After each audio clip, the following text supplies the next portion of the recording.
கேள்வி கேட்டாங்க, அப்போ உலகத்தை படைச்சவன் அதை விட பெருசு இல்ல, அப்ப படைச்சவன் தான் பெரியவனா? அவ்வை சொன்னா பாருங்க, பெரிது பெரிது புவனம் பெரிது, புவனமோ நான்முகன் படைப்பு, நான்முகன் திருமால் உந்தியில் பிறந்தோன், திருமால் அலைக்கடல் துயின்றோன், அலைக்கடல் சிறுமுனி கலசத்துள் அடக்கம், சிறுமுனி கலசமோ புவியில் சிறுமண், புவியோ அரவினுக்கு ஒரு தலைபாரம், அறவோ உமையவள் சிறுவிரல் மோதிரம், உமையவள் ஈசனுள் ஒடுக்கம், ஈசன் தொண்டருள் ஒடுக்கம், தொண்டரின் பெருமையை சொல்லவும் வேண்டுமோ? தொண்டு பெருசுங்கிறாங்க.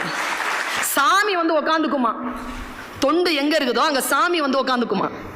தொண்டன் தான் பெரியவன், தொண்டு செய்பவன் தான் தலைவன். நான் சொல்கிறேன், நல்ல தொண்டனாக இல்லாமல் ஒருவன் நல்ல தலைவனாக இருக்கவே முடியாது. அதிகாரத்தால் எதுவும் சாதிக்க முடியாது. பேரன்பு கொண்டவன் தலைவன் என்பவன். எனக்கு அடுத்த ரொம்ப பெரிய தலைவன்னா தலைவன், அவன் தான் தலைவன். ரொம்ப பிடித்தமான இன்னொரு தலைவன் யார் தெரியுமா? Jesus Christ.